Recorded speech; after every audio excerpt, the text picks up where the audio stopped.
Hi, and welcome to Mom Boss Chronicles. We are your host. I am Jen. I'm Sue.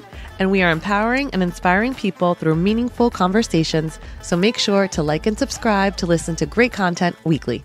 Welcome back to Mom Boss Chronicles. We have a special guest here with us today, Rachel McGonigle. She is known as the Grief Gal. She is a coach that is helping folks navigate the craziness that is, grief. I had a quick opportunity to chat with you last evening and just hearing about, your story and, how you're helping folks in the space of grief. It's so admirable. And, as I had mentioned to you last night, I, lost my husband 5 years ago and, just dealing with the pain and the loss. And it's really a scary time. It's a dark time. And so for someone like you to step in and help people and hold their hand through that, I mean, just so commendable. I know you also have experienced loss of your own. And I guess if you could share with us how you got to be a part of this community that you're helping others and, what you're doing to help them. Well, it's been 17 years. Today is actually the death anniversary of my first daughter who passed away. My girls died 6 days apart from each other. So one passed away on the 1st and then the other on the 7th. And, 17 years ago, which is a long time, it really is. I had an older son who was 2.5 when my girls were born. And I look at his life and I see, he's a sophomore in college now, right? Wow. How much life, has happened. And the reason why I'm in this space now, I guess there's more than one reason, but the main reason is because how unbelievably shocked I was that I was treated like I was the first person to ever grieve. And I was basically told, grief is your own journey, which is code for figure it out yourself. And I thought, well, okay, I guess I will figure it out myself. But then when I do, I'm going to tell anybody who wants to know. Yes. Because I don't think there's a reason why anybody has to figure this out themselves. We've been grieving since the dawn of time. Oh my God. Yes. Many, many different things in life cause grief. There's all different variations of grief, all different kinds of intensities. But the one thing that early on stood out to me that I rebelled against was this idea that once a griever, always a griever. Mm-hmm. And I told myself that can't possibly be true. Yep. Mm-hmm. There's no other area in life that we accept like permanent resignation, except for some reason in grief. Yeah. And I thought this can't, I was 28 years old when my girls died. And I thought this cannot be the end of joy and happiness and peace and hope and meaning, right, for me. And I had a little son that I thought he needs a mom and he needs a life. Well, how are we going to do this? Because his sisters died, now I'm just going to be sad forever. And, and I think the grief community likes to split hairs and semantics. Well, if they're always gone, you'll always grieve. And I push back on that pretty hard. I think we always feel, we stay feeling humans, but grief is the part of our loss journey that's scary and crippling and overwhelming. And to stay in that permanent place, it really is impossible because we either, that's why people start medicating or checking out, right? Because they can't cope with that much pain, or people decide, I got to heal somehow. I can't stay here, right? Because it's that intense. It actually makes you have to pick a path. And I just wanted I wanted people to know that if they wanted a path to healing, it did exist. And this whole idea that time heals all wounds, if you're lucky, maybe for you and maybe not for you, right?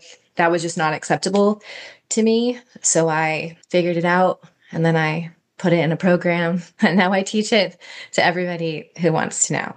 So. I bow down. Yeah. So you really hit the nail on the head about, I guess, the perception that you should be in active grief forever, perhaps, that life does not ever continue after that you should just be this ball of, but why me? Woe is me kind of situation.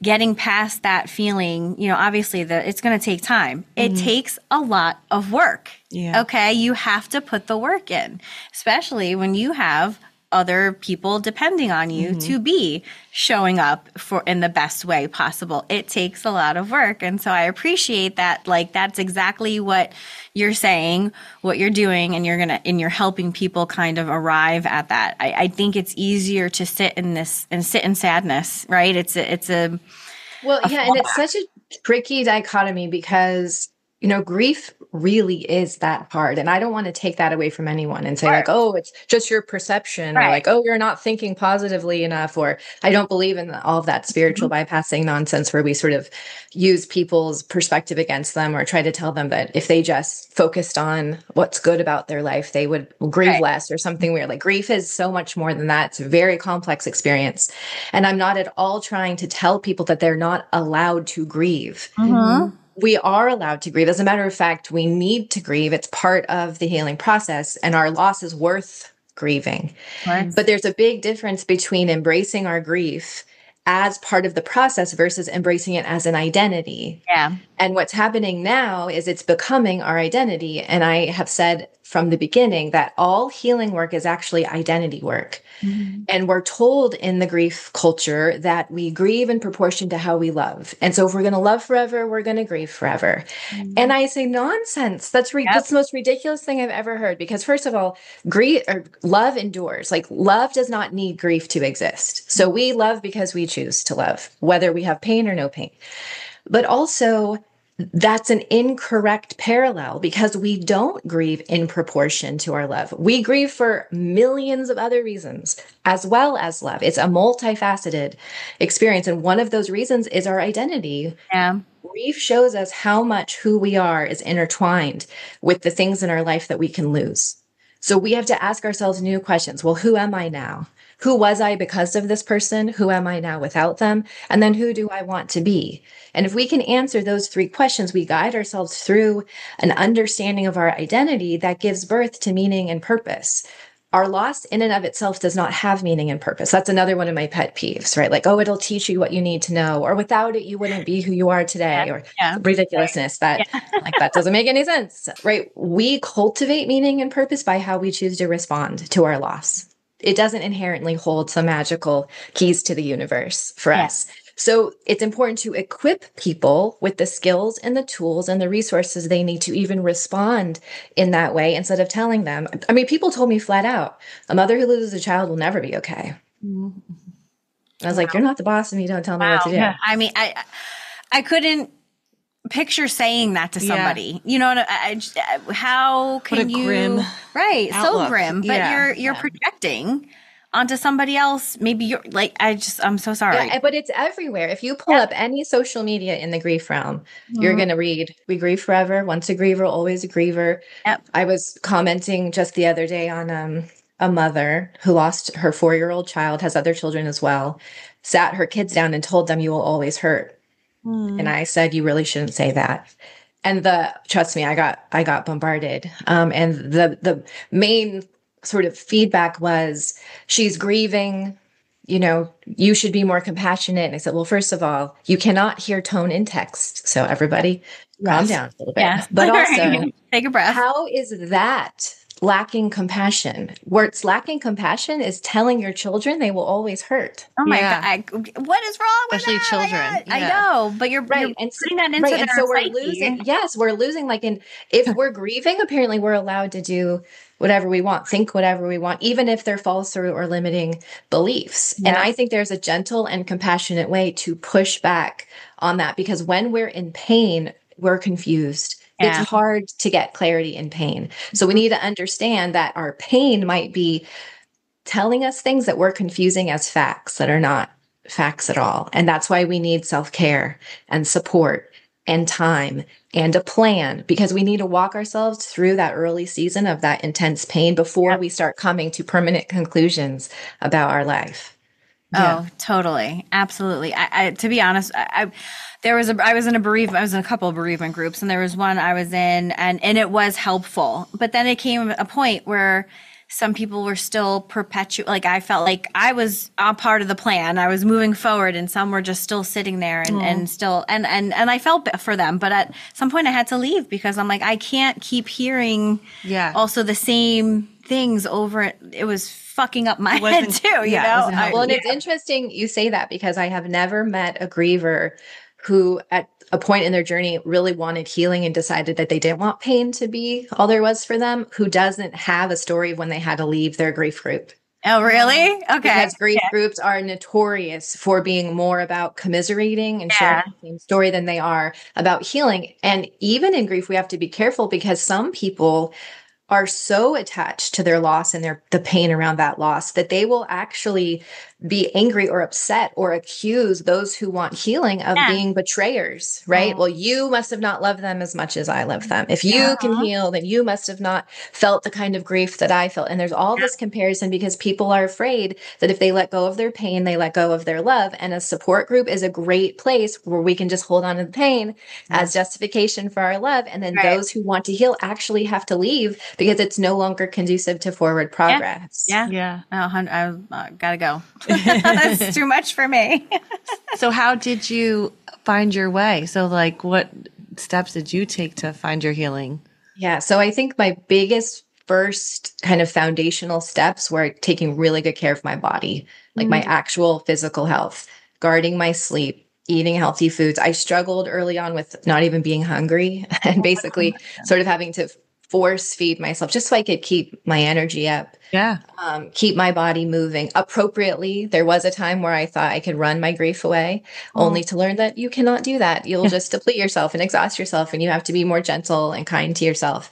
But I did move my body. I did hydrate. I drank lots and lots of tea. My tea ritual became a huge part of my healing. It was a great way to check in with myself, but also nourish myself. Like tea is wonderfully healthy and there's all kinds of herbal teas. My sister and I actually started a tea company right after my girls died. She still has it. I left in 2019 to go full-time into this business, but we put together 6 tea blends that are they contain different varieties of adaptogen herbs. So they actually have emotional well-being and support properties. And so she's still, running the company and they're wonderful. They're delicious. They're effective. But because it was such a foundational aspect of my healing, my sister said, like, we have to bring this to other people. And so, and she still is. So, that understanding the physiological toll that grief takes on our body is really the first step, because it doesn't matter how much willpower you have. It doesn't matter how committed you are to your emotional healing. If your body is depleted and run down, it simply cannot accomplish those further healing steps. So first we have to eat and rest and sleep and move and breathe and just get our body to a place where that next step is even feasible. Because then if you're not supported physically, everything is just more stress. Yep. Right? You cannot just motivate and will yourself out of your grief pain. It is a strategic step-by-step process. You have to build from the foundation, then you build on the next level and keep going up. Or drink your way through it, because that's how I started off. Yeah. That's very common. Yeah. Well, alcohol. So one of the things we don't talk about alcohol enough is how effective it really is at numbing our emotions and shutting down that overwhelm. That's why we use it, because it really works. Yep. The problem is it has diminishing returns and it does not continue to work as well as we need it long term. Yep. And depending on kind of the path we take, for some, it can be very problematic. In others, it just becomes more of that moment where we're like, okay, I need something different. I need a shift. Yep. But tons of my clients come to me and say, I don't think that drinking is the best way forward for me. I say, you're right, but I also completely understand why you're doing it. And when we get that understanding around it, instead of shame and judgment around it, then we start to get back in touch with what are our unmet needs that we're trying to meet through those actions, and can we meet them in other more effective ways? Because often what the message is just stop doing the thing that's not beneficial. And nobody asks, but why am I doing it? Because we can't just go without our needs met. We have to get them met one way or another. Oftentimes we just default to coping mechanisms instead of healing mechanisms. So if we can trace to the healing mechanism that meets that same need, our likelihood for self-care and success is exponential, because we didn't replace the need or diminish the need just because the behavior wasn't as beneficial as maybe a healing behavior was. Wow. Yep. No, that makes a lot of sense. So the self-care, obviously taking care of your body is a huge first step, right, in the process. Yeah. So in my book, I talk first about how to understand what's going on in your body and how to support it. And then after that, I talk about how to get back in touch with your intuition so that you can trust yourself again. Because grief undermines our ability to self trust. It makes us rethink everything that we ever believed, ever thought was true, ever depended on. Even some of the relationships in our life, people don't show up the way we thought they would. Oh, There's yeah. so much disappointment. And the very first thing we think of is, whose fault is this? And we either project it's their fault, right? All these idiots in my life, you just don't get it, or culture's so stupid, they don't know how to handle grievers, or we blame ourselves. Yep. What was I thinking? How did I get it so wrong? What did I miss? And more often than not, we blame ourselves before we go outward. Yep. And that creates a chronic mistrust, and we lose that connection with our intuition. And so the next thing we need to do is be able to start trusting ourselves again and saying, deep down inside, I do know what I need. I can understand myself. If I walk myself through the right steps, I can reconnect with who I am and what I need, and then create support plans for myself for life, right? Because our needs change, but we are always ourselves.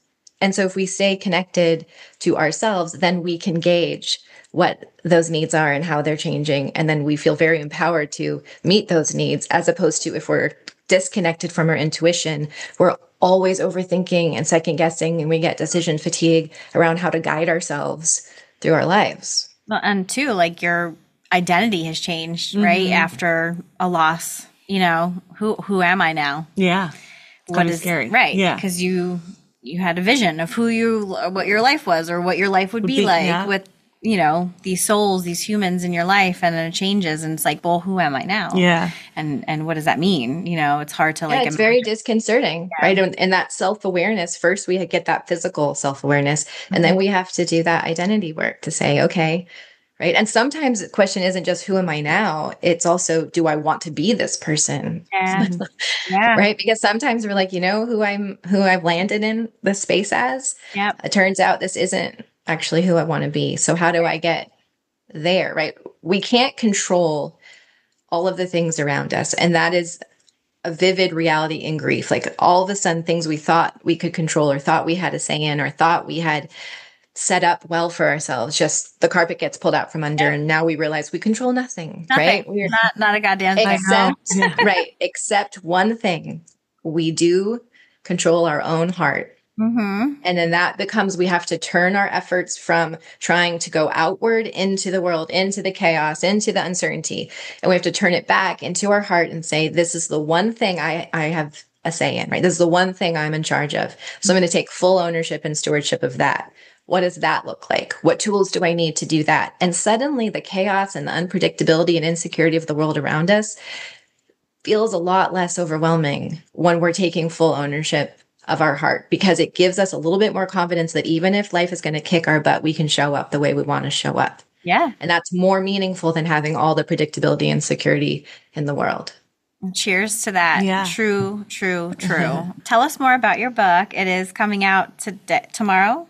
It's coming out for pre-sale in like 2 days, and then it'll come out for real sale. And my goal is the 9th. So we're just trying to get it formatted, but the manuscript is finished. It's called The Truth About Healing After Loss. Oh, I like it. Yeah. How was the journey writing the book? I'm sure it's been a long time coming. I'm very proud of it. This is a big bucket list item for me in my life. But I cried so much writing the book. And the book is not like, oh, let me tell you my sad story and, say all the sad things that happen. Like there's certainly little bits and pieces. I use a lot of anecdotes and, pull from my own experience to teach from. But mostly it's a manual. Like it's a step-by-step guide it's not really about my loss. It's about what does healing look like for people that want healing, right? People that want to reject that forever broken narrative and heal. It's going to guide them in practical, tangible ways. So it's not a memoir. It's not ethereal. It's just step 1, step 2. There's 5 steps. I call it the GRACE method. You walk through G, R, A, C, and E, and now you're equipped and empowered to take your heart back, and it will work for anyone. It's worked for thousands of my clients. It worked for me. So it's real, and it's not hopefully, or if you're lucky, or maybe it's like, this is the map, you follow it, you get to change your heart. Here's your playbook. Yeah. Yeah. Mhm. I This mean, is your first book? Yes, it is. That's awesome. Congratulations. Thank you. I'm definitely going to get it and share it with Yes. others because, now that people do know, I lost my husband and, How helpful would it have been to have this? 100%. And I tend to be called as a resource, like, what did you do? Where did you go? Who did you talk to? I have a friend who lost her husband or et cetera. So I'd be happy to, pass along your book as well. So the clients that you do see, you just mentioned like thousands of clients, but you're seeing folks like all across the US is more Even across the world. I have clients in the UK and Australia and all kinds of places. Oh, that's incredible. How are you finding clients? Is it more like word of mouth and referrals at this point? Yeah, the majority of my clients come through referrals, but I do get a number of them through Instagram as well. So that's my main presence, which I'm trying to shift a little. But yeah, I put out a very counter grief cultural message, and some people really resonate with it, and they'll pick up the phone and they'll call. And I'm in the process of putting together a group program right now as well. I recently did a free program for the fire victims in Los Angeles. Oh, wow. That was a group program, and it went so well that I thought, okay, I need one of these permanently for other grievers and other types of grief. And it gets a little tricky because people really want to delineate between types of loss. Yeah. If they've lost children or if they've lost spouses, where I don't really do that. I just put everyone in there together because I'm trying to show people that it doesn't matter what type of loss you had. It only matters how much it hurt your heart.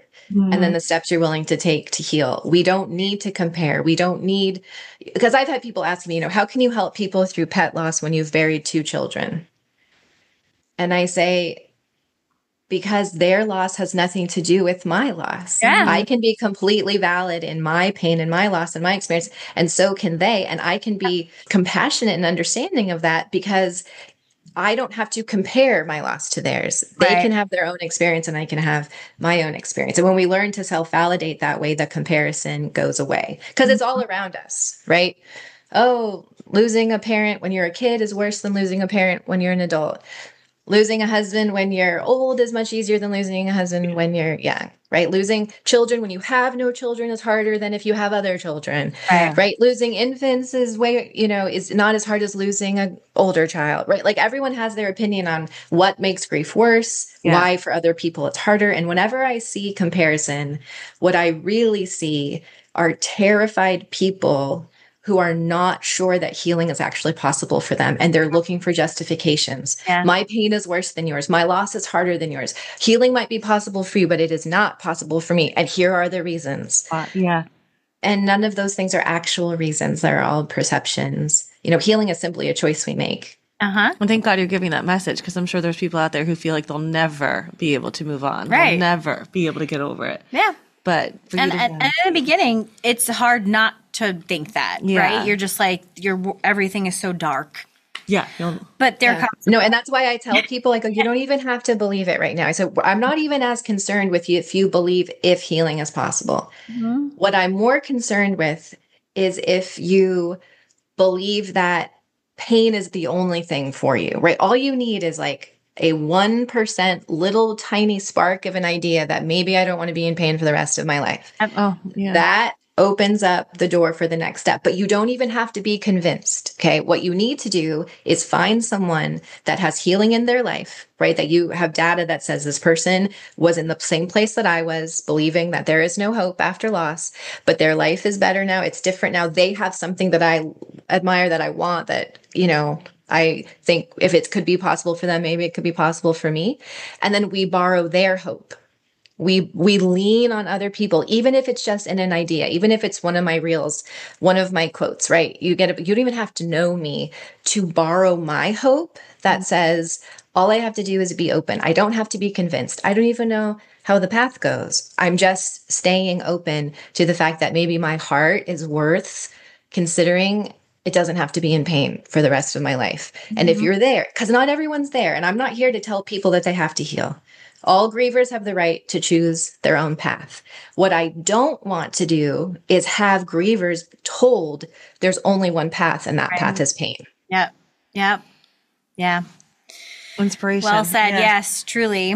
So you mentioned you have a son who's a sophomore, and you have more boys. Yeah. I do. So after 2 years after Abernelli died, I had another son. So I have my oldest is Justin, then my youngest is Colton. And then almost 2 years ago now, a little less than 2 years, I got remarried. So I have 2 step boys. So we have a blended family of 4 boys. The full house.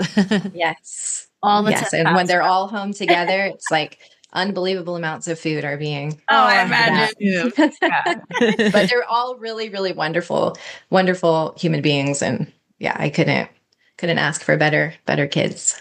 And what a beautiful journey. You took your pain and you've turned it into hope and inspiration for other people instead of staying stuck in that, loss. That is awesome that you were able to grow and push forward, and now you're here to help others. So that's pretty amazing. Yeah, thank you. It was a journey, but it was a worthy one. I woke up this morning, knowing that it's Ellie's death anniversary. And I thought, like, this is progress, to be in a space where, I got on with you guys to talk about it. We have a good day planned. I've got a book coming out. I've built a career. I'm in a wonderful marriage. I have healthy, happy, thriving children. Yeah. These are things 17 years ago that I hoped they were possible, but I had not yet experienced them. Yeah. And it's amazing to look back and see the life you can build after loss. Yeah. And that you can be okay. You can actually be more than okay. Yes. And that doesn't take anything away from how much I love and miss my little girls. Absolutely. Yeah. That's how I think about, like, my husband. I think he's the wind in my sails. When after he passed away, I made a career change, just really went after a more authentic life for myself that made me happy. And it was fucking scary. Yeah. But the way I think about it, and maybe the same for you, is like that they're up there or cheering you on. They're just like, got you. You keep doing you, and we got you. We're going to keep pushing, That's beautiful. I think I often wonder, if my girls can see me, because I don't know if they can, but if they can, I want them to see someone they can be proud of. I want them to be like, way to go, mom. Not like, oh, my mom's life is ruined because we were born and then we died, right? Like, I didn't want that to be their legacy, and I didn't want to use them as an excuse to be less of myself. And so I thought, and it just like you, it wasn't easy. It was hard. I mean, I think that's one of the reasons why my program is so effective, is because I have not forgotten how horrible and terrible and painful and scary it is. Because it isn't just the loss. It's also, I had to do the same thing. 10 years after my girls died, I left my husband, and I went from being a stay-at-home mom, right, to supporting kids. I was living 2,500 miles from family, right? There was a lot that had to be done. And I never forget about that and go, oh, it all worked out. Like, it didn't all work out. It was a butt kicker for a long time. And I learned some lessons from that and went through some experiences that were a bit scarring and left a impression on me that again had to be healed and had to be worked through. Like, this was not something I sprinkled my magical pixie dust on and poof, 17 years later, look at the miracle. Exactly. Right? There was some really difficult real life stuff, and I have not forgotten that. And I think by being able to weave that into my program and meet my clients in that place and validate that, yes, it really is this hard and healing is still possible, is the only way you can help people continue to take those next steps. Because if you minimize it, like, well, I mean, it all works out. Nothing worked out. I had to work it out. Yes. You got to walk through fire. Yeah. Right. Yeah. I just was committed to working it out. Right. Yeah. And feeling better and not, sitting and going in it through forever. that divorce, because obviously you got over it, got to the other side, but you had to go through that pain. Yeah. Yeah. There's no way around it. You go through it. Right. And who you decide to show up as, the way that you decide to respond to that, determines that path, right? And I always tell my clients, like, this is not about who goes through it better, who did a better job. Right. We're not, it's You're not getting about you're getting a comparison. star sticker at the Yes, end. it's got there always about faster. just Yeah. bringing our power back to ourselves and saying, I can be empowered. I can always make a new choice. I tell my kids that constantly. Oh, I love You can that. always make a new choice. Yes, Right? it doesn't have to You're define you. trying one thing and you realize this isn't working for me, I can make a new choice. Or it's working for a while, but our needs change. I'm allowed to make a new choice. And we empower ourselves when we're always telling ourselves, I can make a new choice at any point in time. And that's just how we go 1 inch at a time through really difficult things. And grief is not linear, and it, every part of it isn't revealing some, deep meaning we need to have. Like, it's just can be really brutal and really ugly and really lonely. And that's why we need support. And that's why we need tools, because if we don't have a toolkit to open up and pull from, then we're really lost, right? We can do hard things. Yep. Human beings can do hard things. They can do things that are harder than they ever imagined. If they believe that they can pull from that toolkit, or if they are missing a tool, they can learn, right? They can learn new things. The minute we just shut down and say, this is all there is, there's no hope for me, what's the point? That's when life gets really hard. Like, you think grief is hard. And what I learned is grief is very hard, but there's something harder, and it's having no hope. That's harder than grieving. So I'd rather grieve. My dad, growing up, my dad always had these one-liners that as a kid I was like, lame. Yeah, but now that I'm adult, I'm like, oh, that's pretty good. But growing up, my dad would always say to us, when it's easy, do it easy. And when it's hard, do it hard. Yep. Oh, And it wasn't until my girls died that I went, now I get what this means. yeah. Right? When it's easy, do it. And when it's hard, still do it. Yep. Yes. Yeah, absolutely. I mean, beautiful. And thank you so much for coming on today. Thankfully, you have a book that's a resource for people, and you're coaching. If people need you, they could reach out to you. Instagram. Are you through Instagram, or my email is fine. I do check my Insta is the Grief Gal with 2 underscores between the words. Awesome. Be sure to link that. Yeah, definitely. But that's amazing. Your book's coming out. I know it will touch people. So thank you for sharing your message. And thank you. I hope so too. We'll see. One time. People are going through even like a divorce, right? That's grief. And can this help them? Oh, absolutely. Yeah. I've also recently started working with people like successful entrepreneurs who sold their business, and they're going, what the heck is wrong with me? Yes. I thought this was my big, my big goal. I finally made the money. This was the whole point in all of this. I built this business, I sold it, and then they are lost. And it's because they're only taught how to acquire things. They're not taught how to lose things. So those loss processing skills are what I believe are the missing professional skill. If we can also understand how to lose things, even when those losses are combined with great gains, right? We're still losing structure. We're still losing community. We're still experiencing losses. But if we can help equip people to understand how to identify losses and then feel confident and equipped to be able to process those losses, it's like a superpower. Right. Yeah, that's awesome. I didn't think about that. Because death is not the only loss that we experience. Right. Right. Awesome. Thank you so much again for coming on. We're going to link all of your Instagram and your book. I will be one of your very first customers. I definitely plan on purchasing. And thank you again for coming on today. Sharing. Thank you so much for having me. I appreciate it a lot. Of course. Thanks for listening. We'll see you all next week.